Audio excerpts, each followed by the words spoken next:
नहीं ले जाएंगे। पता है आप लोगों को? बोलो ना, पता है आप लोगों को? साथ नहीं ले जाओगे। कितनों को पता है? जो जो जोड़ के रखा है वो साथ नहीं ले जाएंगे। कितनों को पता है? सबको पता है ना? फिर भी जोड़ना छोड़ दिया ना? आप बोलो ना, समझदार हो कि ना समझ हो? इतने तो समझदार है कि जोड़ना पड़ता है, कि जोड़ने से काम नहीं होता, ये भी जानते हैं, पर ना समझ इसलिए है क्योंकि छोड़ नहीं पा रहे हैं। समझ तो, सुन तो सब कुछ रहे हैं, जान भी सब कुछ रहे हैं, पर कहीं ना कहीं मान नहीं पा रहे हैं, समझ नहीं पा रहे हैं। सोचने की, समझने की आवश्यकता है। ये मनुष्य पर्याय मिली थी, ये इंसान का नहीं, साक्षात भगवान का भेष हमें मिल गया था, पर फिर भी भगवान का भेष मिलने के बाद भी हम इंसान नहीं बन पा रहे हैं, इंसानियत नहीं ला पा रहे हैं। कहीं ना कहीं ये इंसान एक ऐसी मध्य की कड़ी है, इंसान एक ऐसी मध्य की कड़ी है जो हैवान और भगवान के बीच में है। ये मनुष्य पर्याय ऐसी मध्य की कड़ी है जो त्रियंच, नरक आदि उन दुर्गतियों के से छुड़ाकर हमें भगवत्ता को देने वाला हो सकता है। पर क्या करे, मिला तो बहुत कुछ है, पर जो मिला है उसकी कीमत नहीं है।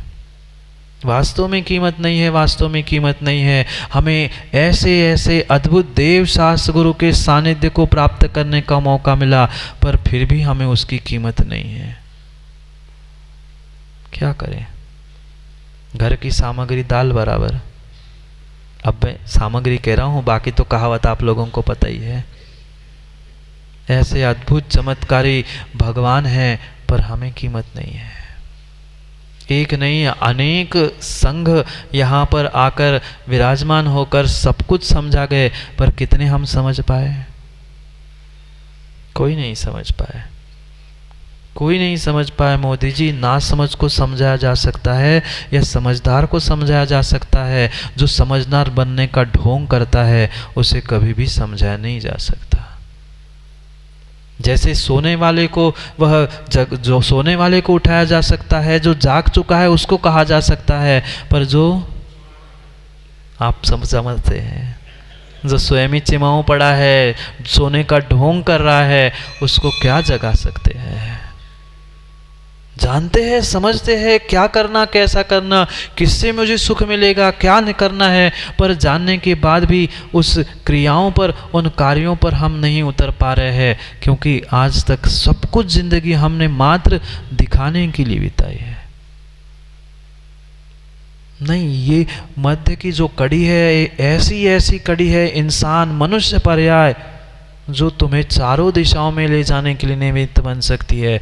देव भी बना सकती है, नारकी भी बना सकती है, तिर्यंच भी बना सकती है, मनुष्य भी बना सकती है, और चाहे तो पंचम गति हमें भगवान भी बना सकती है।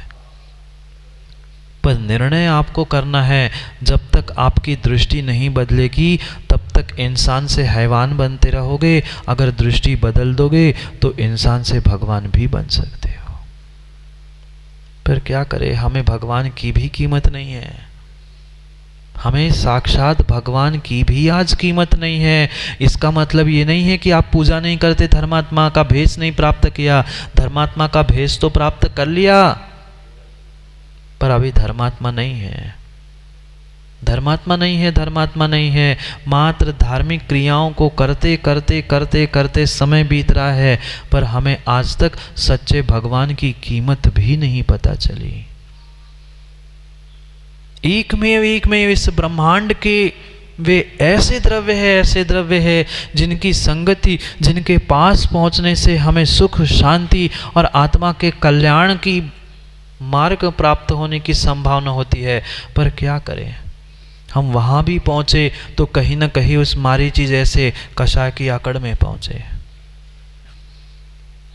कितने ही पैसे, धन दौलत, मकान, सोना चांदी, मां, कपड़े, वस्त्र, सब कुछ प्राप्त कर लेना, पर दृष्टि नहीं बदल रही, सोच नहीं बदल रही है, तब तक उन साधनों से भी सुखी होने वाले नहीं है।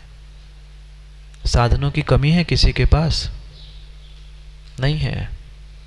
इतने इतने इतने सारे साधन हैं, जिनका घर में कभी प्रयोग भी नहीं होगा, पर फिर भी सब साधन जोड़ के रखे। जोड़ते जाओ, जोड़ते जाओ, जोड़ते जाओ, जितना जितना जोड़ोगे उतने उतने दुखी होंगे।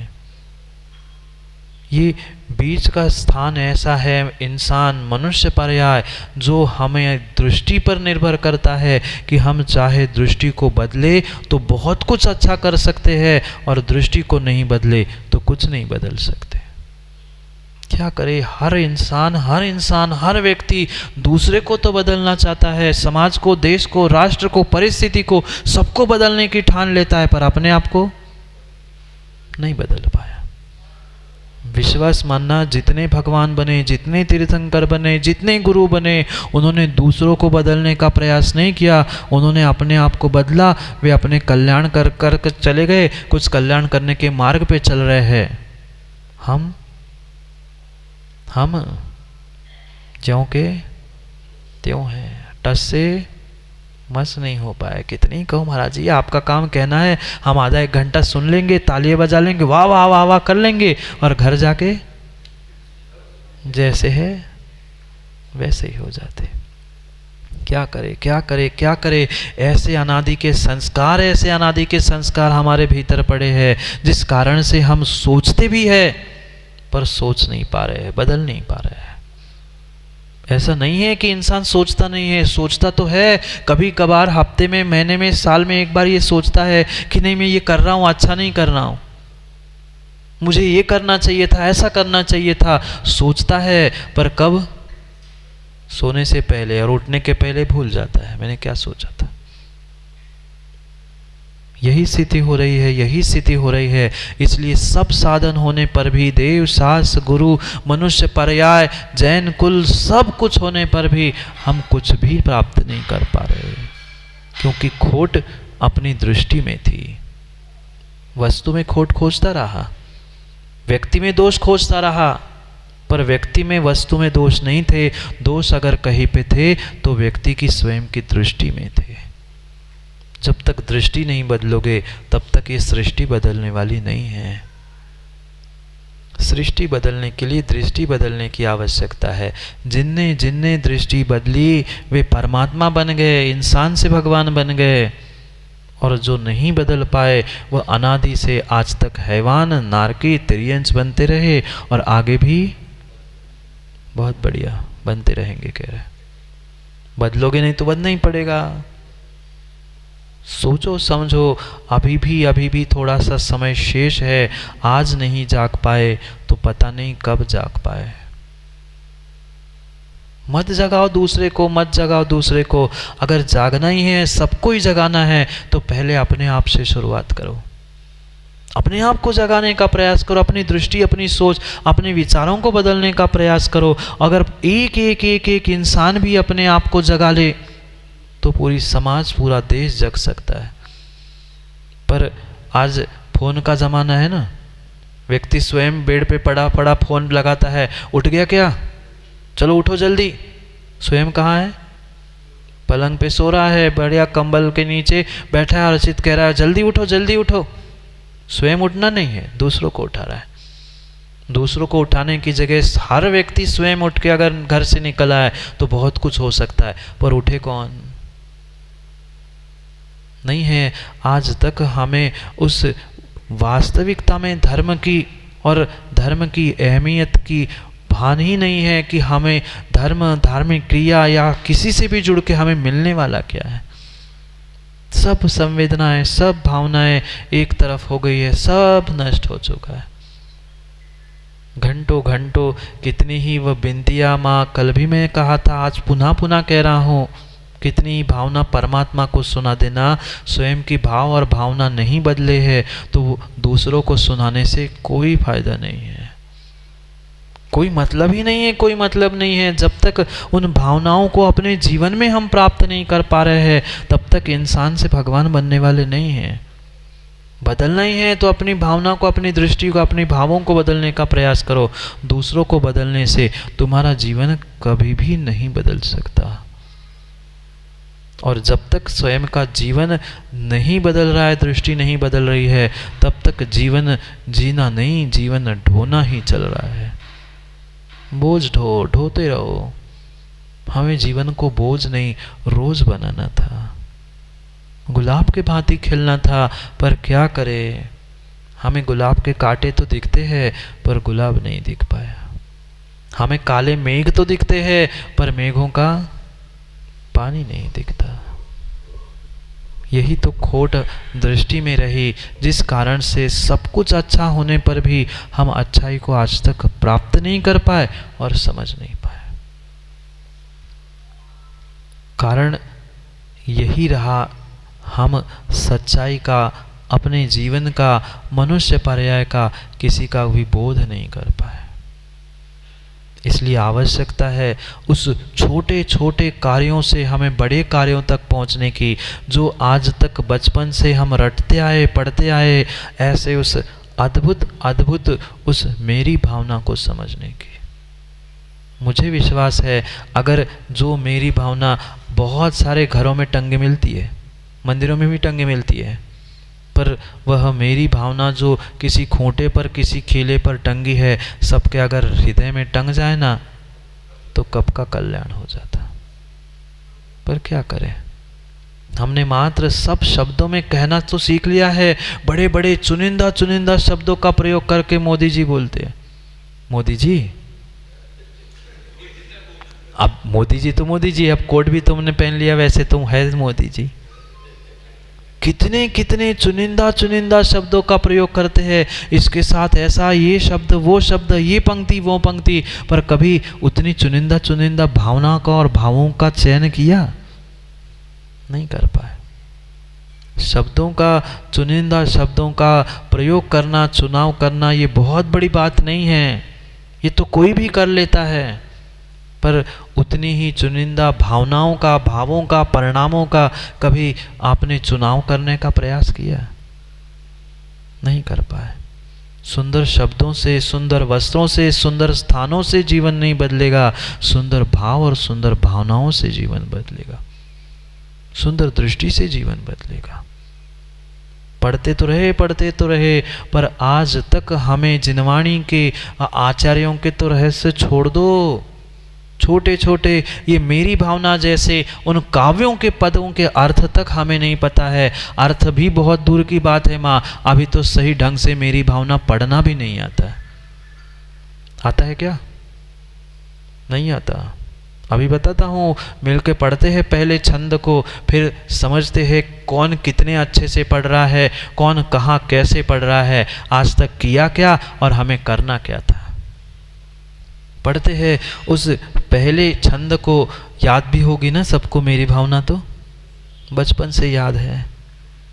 पढ़ते हैं पुनः हम मिलके उस मेरी भावना को और समझने का प्रयास करते हैं उन रहस्यों को जिसको शायद आज तक हमने नहीं समझा है। पढ़ो, सब मिलके पढ़ते हैं। जिसने राग द्वेष कामादिक जीते सब जग जान लिया, सब जीवों को मोक्ष मार्ग का निस्पृह हो उपदेश दिया। बुद्ध वीर जिन हरिहर ब्रह्मा या उसको स्वाधीन कहो, भक्ति भाव से प्रेरित होय चित्त उसी में लीन रहो। एक एक ही पढ़ लेते हैं, एक एक नहीं, मैं तो कह रहा हूँ एक ही पंक्ति का, पहली पंक्ति का अर्थ सही करना सीख लो तो अखिलेश कल्याण हो जाएगा। बहुत ज्ञानी पंडित बन गए आज अखिलेश पंडित जैसे, पर मेरी भावना का तो अर्थ ढंग से नहीं आता है। कल के प्रश्न का उत्तर मिला? खोजा ही नहीं महाराज जी, यही आते तब याद आता है। नहीं है, नहीं है, सच्चा ज्ञान ही नहीं है। किस वाक्य को कैसे पढ़ना, क्या उसके पीछे का अभिप्राय था, उसका कभी हमने विचार ही नहीं किया, पर दृष्टि ही नहीं रखी। कुछ का कुछ अर्थ करते रहे, कुछ का कुछ पढ़ते रहे।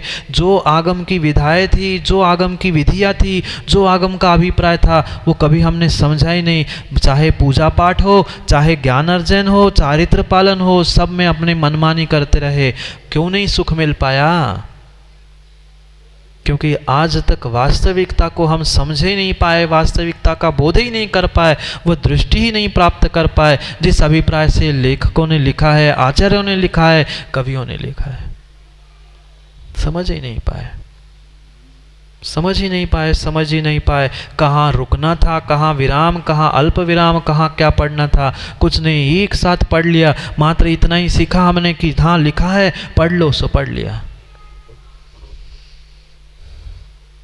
ऐसी स्थिति है। लिखा था एक जगह पर, मुनिराज आए हैं, मुनि संघ आया है, पूरे समाज के लिए बोर्ड पे लिखते ना, कई स्थानों पे लिखा होता है, वहाँ लिखा था मुनि संघ विराजमान है और हमें सबको श्रीफल चढ़ाना है, उनको रोको मत जाने दो।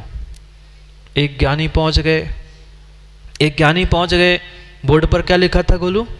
रोको मत जाने दो। और उनको चाहिए नहीं थे, मुनि संघ को रोकना नहीं था। कौन सेवा करे, कौन प्रवचन सुने, कौन वैयावृत्ति करे। उठाया और पेन उठाया और रोको के बाद जो कॉमा था वो मिटा दिया और आगे लगा दिया, रोको मत जाने दो। ऐसा तो नहीं सोचा जाता वालों ने, रोको मत जाने दो। अर्थ का अनर्थ होता है, रोको और मत जाने दो और रोको मत जाने दो। कुछ आया समझ में? रोको ऐसा तो नहीं सोचा माँ, रोको मत जाने दो। जमीन आसमान का अंतर पड़ा, एक कॉमा इधर का उधर हो गया, एक अक्षर एक शब्द इधर का उधर हो गया तो बदल सकता है। ऐसे ही कई लिखा था, life is nowhere. Harjeet, life is nowhere. कागज पे मोदी जी लिख लेना अगर कागज पेन हो। सोचना है दृष्टि का कैसा खेल होता है। शब्द वही है, अक्षर वही है, कागज पेन सब कुछ वही है, पर आपकी दृष्टि, आपका अभिप्राय बदल जाता है तो सब कुछ बदल जाता है। वो एक अर्थ था कि रोक लो और एक अर्थ था कि रोको मत जाने दो। यही तो भूल करते रहे। आचार्यों ने लिखा कुछ होता है, हम पढ़ते कुछ है, कहते कुछ है और करते तो और ही कुछ है। सोचो, बोर्ड पे लिखा था life is nowhere, life is nowhere. और अगर उसमें कोई सच्ची सोच वाला, अच्छे विवेक वाला होता तो उसी वाक्य को समझदारी से पढ़ता तो वो वही पढ़ता, लाइफ इज नाउ हियर। लिख के देख लेना कागज पे, अगर कागज पेन हो, अभी नहीं हो तो घर जाके लिख के देख लेना, लाइफ इज नोवेयर। और वेयर का W इधर कर लिया, नाउ हियर।